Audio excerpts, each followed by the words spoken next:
Hi everyone, we are talking about the integral test, which is a really cool test. It basically states that an infinite series will behave the same way that its corresponding improper integral will behave. Okay, so if our improper integral converges, then our series will also converge, and if our improper integral diverges, then our series will also diverge. This test does not tell us what it converges to. Okay, it only tells us if it converges or diverges. What we actually converge to isn't all that important. There aren't a lot of tests that give us that information. Okay, so the process is essentially whatever I'm given, okay, whatever my function is, I'm going to take the improper integral of this from my starting to my ending point. So my bounds are going to be the same as my index here of my function, and then whatever I get will apply to my series as well.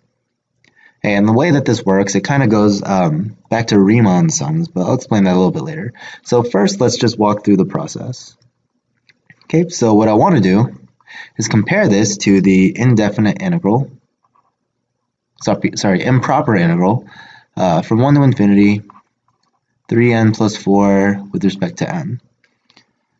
Okay, now I have to rewrite this as a limit as b approaches infinity from 1 to b of 1 over 3n plus 4 with respect to n. Okay, and if we evaluate this, remember, if you are uncomfortable doing this in your head, do a u substitution. Right, but you'll end up getting 1/3 natural log of 3n plus 4 from 1 to b. Right, and we keep going with this.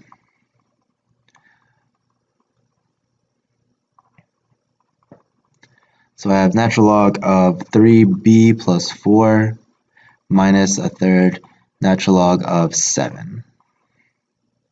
Okay, now when I evaluate my limit, okay, I get the natural log of infinity right here.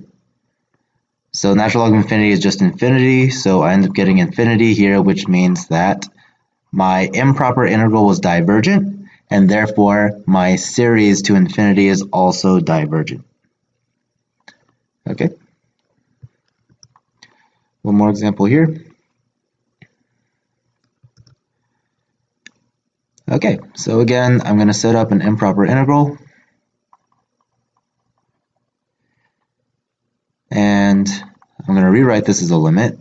I'll write as b approaches infinity, 1 to b. I'll write this as n to the negative third, just because I like that better. Alright, so I'm taking the limit as b approaches infinity. Here I get negative 1/2 n to the negative second from 1 to b. Right, and we like this because I end up with my b in the denominator. Alright, so I end up with a negative 1/2 times 1 over b squared minus a negative, and then I just have a 1/2 here. Okay, now when I plug in my infinity, I take the limit to infinity, this term right here will tend towards 0. So 0 times negative 1/2 is just 0. So this term goes away, and I end up with just 1/2. All right, and that means that I converge. Now this 1/2 is the value of my integral, not the value of my series. Okay, so this doesn't tell me that I converge to 1/2. It only tells me that I converge. Okay, it's very important. Right, and this is a specific type of series that we'll talk about next. Okay, so next thing I want to do is use the integral test just to find an upper and a lower bound on the limit of this series. And again, this is going to kind of go back to Riemann sums to find upper and lower bounds. But here's what I'm going to do.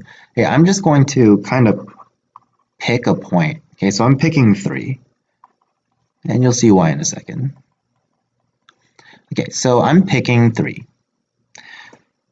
Now what I'm going to do is consider the fact that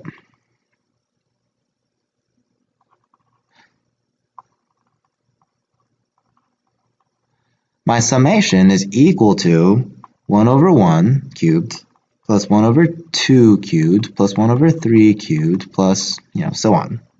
Okay, now this is an estimation. Okay, this is actually the same thing as a Riemann sum. What we're writing out right here is a right-handed Riemann sum. Okay, this is a right Riemann sum.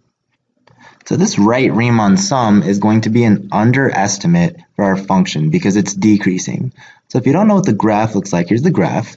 And what I'm doing is I'm saying that this summation, okay, this series that I'm trying to figure out the bounds for, is an actual underestimation of my functions. Remember, our right Riemann sum is going to look like this through the first three terms. Okay, so there's all this negative space here. It's an underestimation.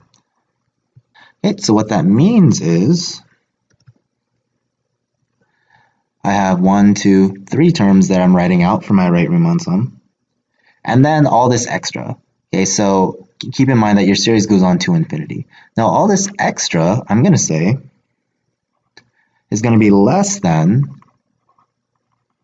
if I added the actual value of my integral. Okay, so this 1/18th right here is the actual value of my integral from 3 to infinity. That's why I did this. Right, so I took basically the sum from 1 to 3 terms, and then I added on the integral from 3 onwards. Okay, and this value is going to be greater than this right Riemann sum right here because a right Riemann sum is an underestimate for a decreasing function. Okay, now this is going to equal 1.22. Right, now let's consider a left Riemann sum. Okay, so we do the same thing. If we do a left Riemann sum, we actually end up with less terms. So if we do a left Riemann sum, 1 and then 2, so 1, 2, 3. So if I'm going to 3, I actually only end up with these two rectangles here.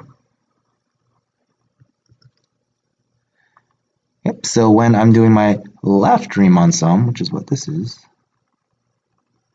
I end up with these two terms plus the rest of the summation. And I'm going to say that that's greater than, because this left Riemann sum is going to be an over-approximation.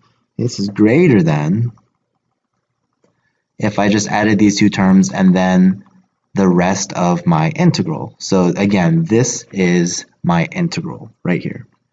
Okay, this 1/18th is my integral. And here I get 1.18. So I know that my actual series is going to be somewhere in between 1.18 and 1.22. Now I picked 3 kind of arbitrarily. You could do more terms than that and you would get a better bound on the limit of your series. All right, well that's it for this. I'll see you later.